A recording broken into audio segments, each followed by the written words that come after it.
पीले दांत वाली बहू। रंजना कभी ब्रश नहीं करती थी। उसे कितनी बार उसके माँ बाप ने डांटा, लेकिन उसका कोई असर उस पर होता ही नहीं था, जिस कारण से उसके दांत पीले पीले हो जाते हैं। शादी के बाद।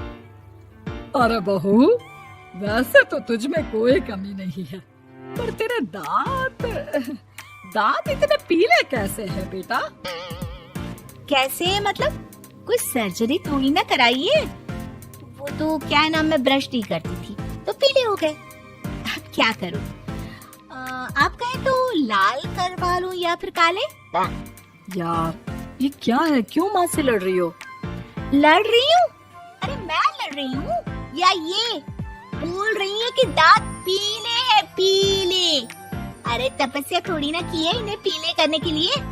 बकायदा ब्रश नहीं किया है 20 साल तक, तब जाकर। छी, कैसी बात कर रही हो? ये उस वक्त तो पीले नहीं थे जब हम लोग तुम्हें देखने आए थे। अरे तब साफ करवा लिया होगा डेंटिस्ट के पास जाकर। अब देखो कैसे पीले पीले लग रहे हैं। रंजना सास की तरफ गुस्से से देखती है। फिर शुरू हो गई पीले पीले पीले। अरे पीले तो तब भी थे जब मेरे हाथ का रसगुल्ला उड़ा उड़ा कर खा रही थी और बोल रही थी, लड़की नहीं गुणों का खजाना दे रहे भाई साहब आप। खैर, अब वो लोग करते भी तो क्या करते, पीले दांत वाली बहू पल्ले पड़ी थी तो झेलना तो था ही। एक दिन कीर्तन में रंजना गाना गा रही थी। अरे कमला बहन, माँ का द्वार है, यहाँ तो सब शुद्ध होकर आते हैं, फिर अपनी बहू को ब्रश भी नहीं करवाती तुम। दूर से पीले पीले दांत भक्ति में बाधा उत्पन्न कर रहे हैं। अरे कोई 2 साल के बच्चे थोड़ी ना लेकर आई हूँ मैं बहू बनाकर। अच्छी खासी लड़की है, अरे कैसे करवाऊं ब्रश? ये तो उसे खुद करना चाहिए ना। अब माँ बाप तो इसके जैसे तैसे निपटा दिए, ये नहीं सोचा कि सास कैसे संभालेगी। सास बहू को लेकर घर आ जाती है, लेकिन सोच लेती है कि अब इसे लेकर कहीं नहीं जाएगी। अगले रोज बहू कहती है, अरे क्या हो गया, मंदिर नहीं जाना क्या? कीर्तन का वक्त हो रहा है। मेरी मधुर वाणी से कान्हा जी जागते हैं और सोते हैं। आप तो जानती है ना उनकी भक्ति में कितना मन लगता है मेरा। वो क्या है ना, तबीयत ठीक नहीं लग रही है मेरी, आराम करूंगी मैं। तबीयत ठीक नहीं लग रही?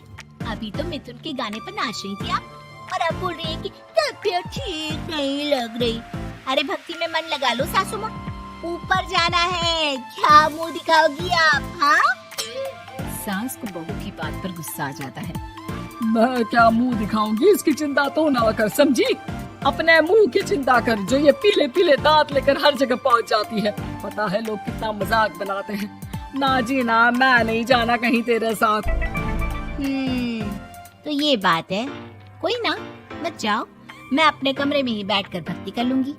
ऊपर वाला दांत थोड़ी ना देखता है, मन देखता है, भावना देखता है।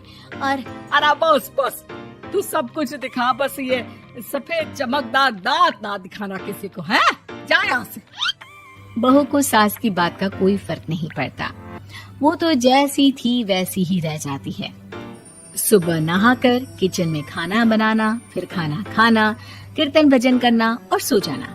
एक दिन, माँ जी मैं सहेली के घर जा रही हूँ, शाम को लेट आऊंगी। हाँ हाँ, तो जाना, मैंने कौन सा तेरी आरती करनी है घर पर बैठकर। रंजना सहेली के घर जाती है, जहाँ वो पार्टी में जाने की तैयारी कर रही होती है। अरे शिखा, कहाँ जाने की तैयारी कर रही है? मैं गलत वक्त पर आ गई क्या? अरे नहीं यार, उल्टा सही वक्त पर आ गया।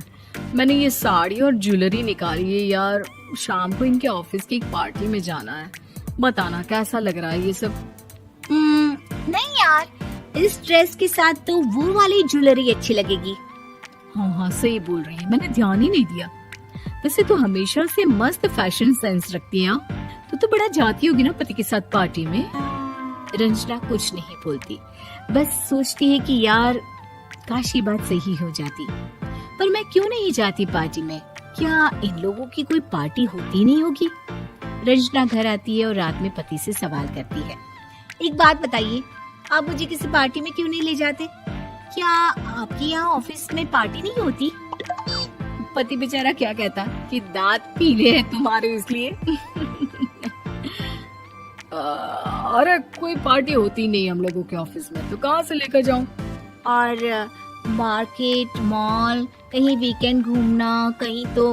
अरे यार सारे हफ्ते में एक छुट्टी मिलती है, तो सोचता हूँ कि आराम ही कर लूं। क्यों? रंजना मन मार के रह जाती है। पहले कभी सास के साथ मंदिर जाया करती थी, लेकिन वो भी सास ने ले जाना बंद कर दिया। घर बैठी बैठी रंजना बोर हो जाती है। तभी उसे आइडिया आता है और वो मायके जाने का सोचती है। सासू माँ, 2 दिनों के लिए मम्मी के घर जा रही हूँ। अच्छा ठीक है, आराम से जा। और हाँ, माँ से कुछ अच्छी आदत सीख कर आना कि कैसे शरीर के हर भाग की तरह दांतों की सफाई भी जरूरी होती है, समझी? शुरू हो गई ना आप। वो लोग आपकी तरह नहीं है कि छोटी छोटी बात का बतंगड़ बना दे। उन लोगों के लिए मैं मायने रखती हूँ, ना कि मेरे पीले पीले दांत। रंजना माँ को बिना बताए उन लोगों को सरप्राइज देती है, लेकिन जैसे ही वो दरवाजे पर पहुँचती है, अंदर देखती है कि घर वाले कहीं जा रहे होते हैं। अब माँ, काश रंजना दीदी के दांतों वाली प्रॉब्लम नहीं होती, तो वो भी हम लोगों के साथ चलती ना बुआ जी की बेटी की शादी में।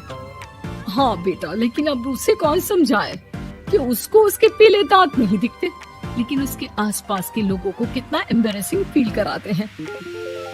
मुझे तो कितनी बार उसके स्कूल की टीचर ने शिकायत की कि उसके साथ कोई लड़की बैठना भी नहीं चाहती, और ना ही कॉलेज में कोई उससे बात करना चाहता था। लेकिन पता नहीं क्यों उसे ये बात समझ में ही नहीं आती। कोई कमी नहीं है उस लड़की में, बस यही कि दांत पीले हैं। वो तो भला हो जीजा जी और उनकी माँ का, जो दीदी को जैसी है वैसे ही रखा हुआ है। रंजना को अपने घर वालों की बात सुनकर बहुत दुख होता है। वो सोचती है कि वो क्या करे, लेकिन फिर वो सीधा डेंटिस्ट के पास जाती है, अपने दांत चमकाती है और कसम खाती है कि वो रोज ब्रश करेगी। अरे क्या हो गया? तुम तो 2 दिनों के लिए गई थी ना, पर कोई ना, अच्छा है, चलो आ गई तो। रंजना सास के सामने आकर खड़ी हो जाती है और पूरी स्माइल करती है, उसके चमकदार दांतों को दिखाती हुई।